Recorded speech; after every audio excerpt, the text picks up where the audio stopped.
আসসালামু আলাইকুম। Hi everyone, welcome back to my another video. আশা করি সকলেই ভালো আছেন।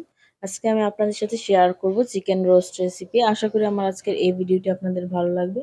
যদি ভালো লেগে থাকে তাহলে যারা আমার ভিডিওটি দেখবেন, দেখার পর অবশ্যই একটি লাইক দিবেন, কমেন্ট করবেন এবং শেয়ার করবেন। তাহলে চলুন দেখে নেওয়া যাক আমার আজকে চিকেন রোস্টের জন্য কি কি উপকরণ লাগছে। আমি এখানে ২০ পিসের মতো চিকেন নিয়েছি। চিকেনটাকে খুব ভালোভাবে ধুয়ে তারপর পানিটা ঝরিয়ে নিয়েছি। এখন আমি দিয়ে দিচ্ছি প্রথমে কাঠবাদাম। কাঠবাদাম আমি ৩ চা চামচ ব্যবহার করছি। এখন দিয়ে দিচ্ছি চীনাবাদাম, আমাদের দেশি যে বাদামটা থাকে সেই বাদামটা দিচ্ছি ৩ চা চামচ।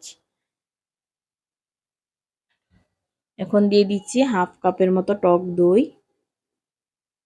এখন ব্যবহার করছি পেঁয়াজ বাটা,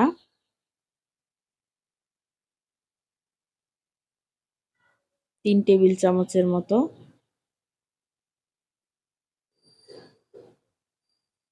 এখন আমি দিয়ে দিচ্ছি পোস্তদানা, জয়ফল, জয়ত্রী আর শাহি জিরা একসাথে ব্লেন্ড করে নিয়েছি। দিয়ে দিয়েছি ১.৫ টেবিল চামচের মতো। দিয়ে দিচ্ছি কিশমিশ বাটা। এখন দিয়ে দিচ্ছি কাঁচামরিচ। কাঁচামরিচটা বেটে নেওয়া যে কাঁচামরিচ দিয়ে দিচ্ছি। কাঁচামরিচের ঝাল আপনারা আপনাদের কম বেশি বাড়িয়ে কমিয়ে দিয়ে নিতে পারেন। দিয়ে দিচ্ছি রসুন বাটা আর এখন অ্যাড করে দিব আদা বাটা। আমি ৪ টেবিল চামচের মতো আদা রসুন বাটাটা ব্যবহার করেছি।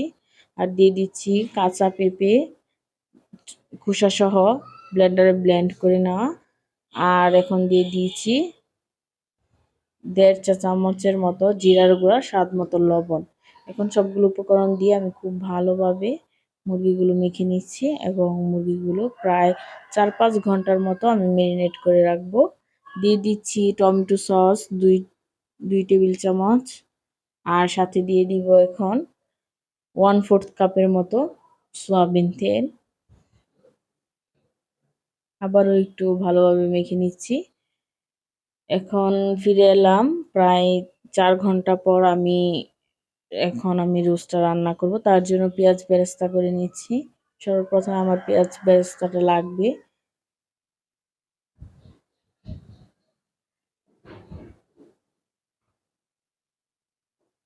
আমি এখন সবগুলো মুরগি দিয়ে দিয়েছি। সবগুলো চিকেন আমি এখানে দিয়ে দিয়েছি আর সাথে দিয়ে দিচ্ছি এলাচ, দারচিনি আর তেজপাতা। দিয়ে একটু খুব ভালোভাবে নেড়েচেড়ে কিছুক্ষণ কষিয়ে নিতে হবে। উপরে কিছু কাঁচামরিচ ছিটিয়ে দিয়েছি আর আমি পেঁয়াজ বেরেস্তার উপর কিছু পরিমাণ চিনি দিয়ে দিচ্ছি, এতে করে বেরেস্তাটা বেশ কিছুক্ষণ মুচমুচে থাকবে। এর ফাঁকে আমি এখন দিয়ে দিচ্ছি ৪-৫টার মতো আলু বোখরা। মুরগিটা যেন প্রায় আধ সেদ্ধ হয়ে আসে এরকমভাবে ভেজে নিতে হবে। আমি আবারও ১ টেবিল চামচের মতো টমেটো সস দিয়ে দিয়েছি। আমার কষানো প্রায় শেষ পর্যায়ে। এখন আমি প্রায় ১.৫ কাপের মতো দুধ দিয়েছি। দুধটা আমি আগেই জাল করে নিয়েছি। আর এখন পানি অ্যাড করে দিব। মুরগিটা সিদ্ধ হতে যে পরিমাণের পানি প্রয়োজন, খুব বেশি পানির প্রয়োজন হবে না।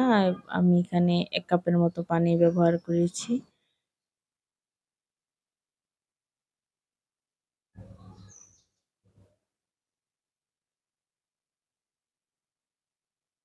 সাথে লবণ দিয়ে দিচ্ছি আবারও।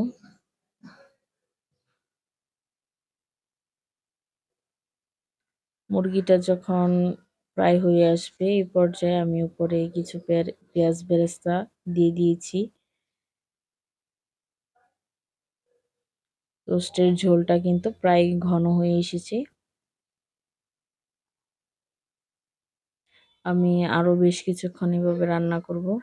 যারা ঝাল খেতে পছন্দ করেন তারা চাইলে গুঁড়া মরিচ, লাল মরিচটাও ব্যবহার করতে পারেন। আমি এখানে লাল মরিচটা ব্যবহার করিনি, কাঁচা মরিচ দিয়ে রোস্টটা রান্না করেছি, খুব বেশি ঝাল করিনি। যে যেরকম ঝাল পছন্দ করেন রোস্টের মধ্যে এরকম পরিমাণের ঝাল পছন্দ করে দিতে পারেন।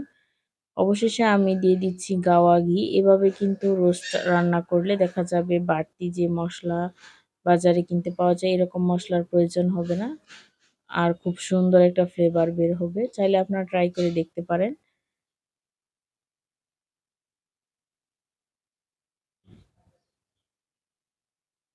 এই তো আমি খুব কাছ থেকে দেখাচ্ছি আমার রোস্টের ঝোলটা ঠিক কেমন হয়েছে।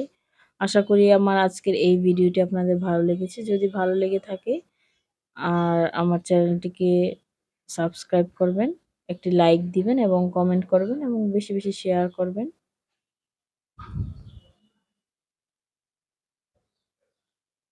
দেখা হবে নতুন কোনো ভিডিওতে। আজ এই পর্যন্তই। আল্লাহ হাফেজ।